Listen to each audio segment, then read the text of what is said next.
வணக்கம் மக்களே. இது என்னன்னு தெரியுதுங்களா? இது எல்லாருக்கும் தெரிஞ்சிருக்கும். இது பேர் பிரண்டைன்னு சொல்லுவோம். இது பொதுவாக வேலிகளில் படர்ந்துருக்கும். இதை நாங்கள் தொட்டியில் வச்சு எங்கள் வீட்டில் வளர்த்துட்ருக்கோம். சரிங்களா? அது பாருங்கள், நல்லா படர்ந்து நல்லா பெருசாக படர்ந்து வந்திருக்கு பாருங்கள். எவ்வளோ தூரம் வளர்ந்துருக்கு பாருங்கள். இதை இப்போ நம்ம என்ன செய்யலாம், கட் பண்ணி எடுத்துக்குவோம். கட் பண்ணி எடுத்துகிட்டு இதோட பயனை எப்படி சமைக்கிறதுங்கிறதையும் இதை சொல்கிறேன். கட் பண்ணிட்டு வந்துடுவோம். போதுமான அளவுக்கு கட் பண்ணியாச்சு. இதை சின்ன சின்னதாக கட் பண்ணி நம்ம சமைக்கிறதுக்கு ரெடி பண்ணிக்கலாம். இப்போ இந்த பிரண்டையை சின்ன சின்னதாக கட் பண்ணிவிட்டு கழுவி சுத்தம் பண்ணி கொண்டு வந்து வச்சுருக்கேன். இப்போ அடுத்து அதுக்கு தேவையான பொருள் என்னென்னு பார்க்கலாம். காஞ்ச மிளகாய், கொஞ்சம் பெருங்காயம், புளி கொஞ்சம், மிளகு, பூண்டு, சின்ன இஞ்சி துண்டு, நல்லெண்ணெய். இப்போ அதை எப்படி நம்ம செய்கிறதுங்கிறதெல்லாம் பார்த்துலாம். முதல்ல நல்ல ஒரு பேன் வச்சுக்கிட்டு அதில் கொஞ்சம் நல்லெண்ணெயை விட்டுக்கலாம். அந்த பிரண்டையெல்லாம் நல்லா அது வதங்குற அளவுக்கு அதில் வச்சுக்கலாம். அடுத்தது அதில் பெருங்காயத்தை போட்டுடலாம்.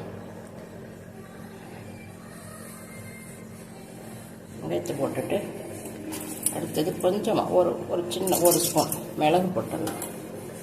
அந்த மிளகு நல்லா பொரியட்டும்.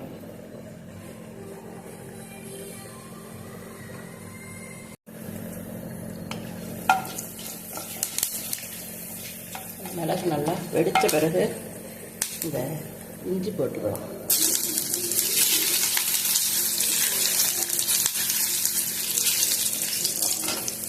அடுத்தது பூண்டு போட்டுக்கலாம்.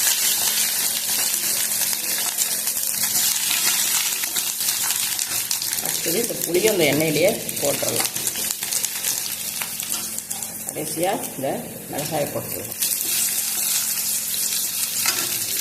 இப்போ இந்த பிரண்டையை சுத்தம் பண்ணி வச்ச பிரண்டையை எடுத்து அதில் போட்டு